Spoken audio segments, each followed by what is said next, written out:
Hammaga salom o'rtoqlar. YouTube'ga uzun videolar qo'yishni anchadan beri o'ylab yurgandim va menimcha bugundan boshlayman.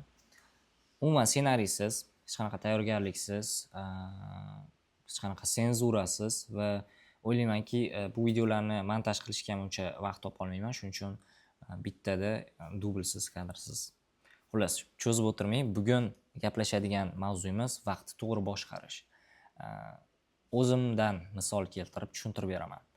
Oldinlari 1 yil oldin Toshkentga kelgan paytim ishim unchalik ko'p emas edi. Hozirgiga nisbatan ishim deyarli yo'q edi desam ham bo'ladi. Lekin o'sha paytlari men juda ham band edim va hech narsaga deyarli vaqt topa olmasdim. Bu keyinchalik tushundim, vaqtimni to'g'ri taqsimlay olmaganimdan, to'g'ri boshqara olmaganimdan ekanligini. Hozirga kelib 1 yil oldingiga nisbatan ishimni yuklamasi 5-6, hatto 7-8 baravar ko'paygan. Lekin shunda ham hamma ishlarimdan ortib men o'zim uchun, o'zimning hobbilarim uchun, qiziqishlarim uchun, shaxsiy hayotim uchun yetarlicha vaqt ajrata olyapman. Bu qanday bo'ldi deb savol bersalaring, bitta narsani aytaman. Har doim rejalashtirish. Eng kichkinasidan boshlayman. Bu kunni reja qilish. Kun tartibi. Ertalab turasiz va bir kun davomida nimalar qilishingiz kerakligini, eng muhimlarini yozib chiqasiz. Kunning oxirida bo'lsa, bajarilgan bo'lsa ptichka, bajarilmagan bo'lsa ustiga chiziq. Ertangi kunga qoldiriladi. Shunday qilib, kunlik rejalar, haftalik rejalar, oylik va yillik rejalar. Mana shuni o'zi sizga yetadi. Vaqtingizni to'g'ri taqsimlashingiz uchun, nima siz uchun muhim-u, nima muhim emas, prioritet nimada, nima ustunlik, qaysi biri muhimroq. Mana shu narsalarni aniq yozib olganingizdan keyin siz vaqtingizni bemalol boshqara olasiz va bir kun ichida ko'proq narsalarni qilishga ulgura olasiz. Kuningiz samarali o'tadi. Time management haqida yozilgan deyarli 80% kitoblarni o'sha tag ma'nosi, mag'zi mana shu kunni rejalash. Va yana bitta narsa bor. Kunni boshlayotgan paytda ko'pchilik oson ishlardan boshlab oxiriga kelganda qiyin ishlarni keyinga suraveradi. Lekin bu narsa unchalik foyda keltirmaydi. Chunki kun davomida siz mayda ishlarni qilgan bo'lsangiz ham baribir charchab qolgan bo'lasiz va og'ir ishni qilgis kelmay qoladi. Xolis qolmaydi, energiya qolmaydi.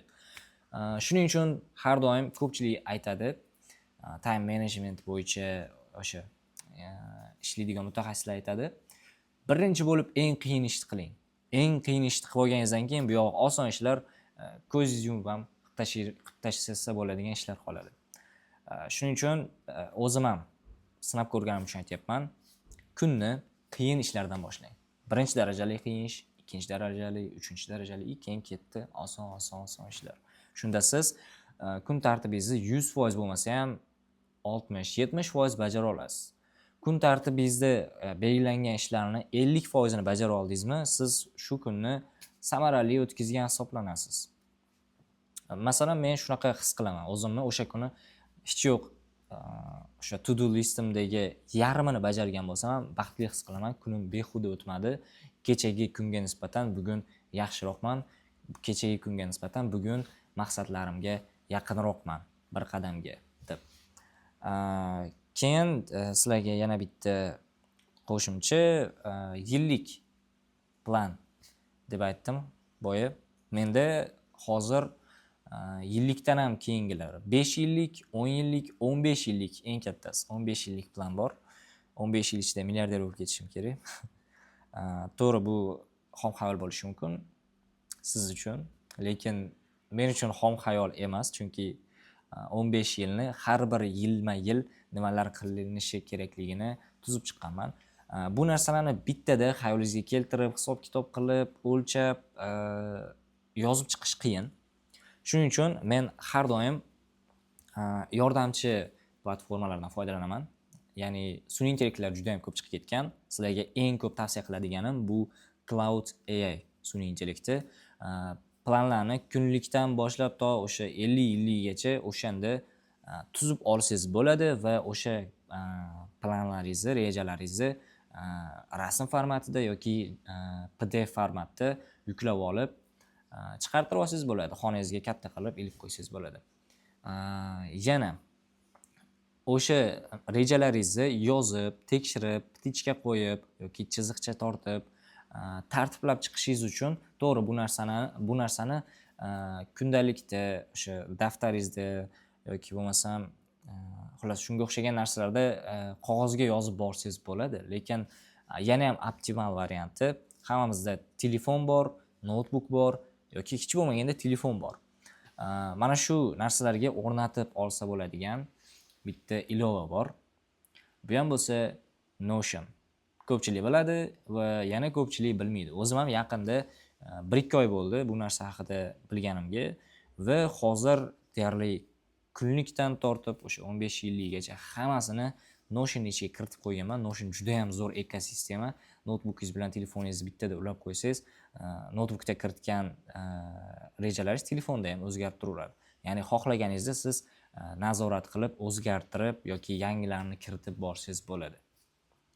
Xullas, vaqtni boshqarish bo'yicha sizga yordam beradigan ikkita qo'lingiz, o'ng qo'lingiz Cloud AI bo'lsa, chap qo'lingiz Notion programmasi. Mana shu ikkala narsadan foydalanib siz kunlaringizni, vaqtingizni yana ham samarador, yana ham to'g'ri, yana ham mahsuldor boshqarishingiz, o'tkazishingiz mumkin.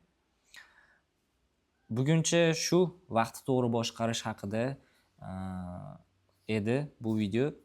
O'ylaymanki sizlarga foydali bo'ldi, nimadir oldinglar videodan. Keyingi videoda qaysi mavzu haqida gapirib berishimni xohlaysizlar? Mana shu narsani komment yozib ketsanglar, shu mavzu haqida bir video tayyorlashim mumkin. Keyingi video qachon chiqadi desanglar, bilmadim. Bu video ham motivatsiya keldi, bir shunaqa xohish kelib qoldi, ovordim.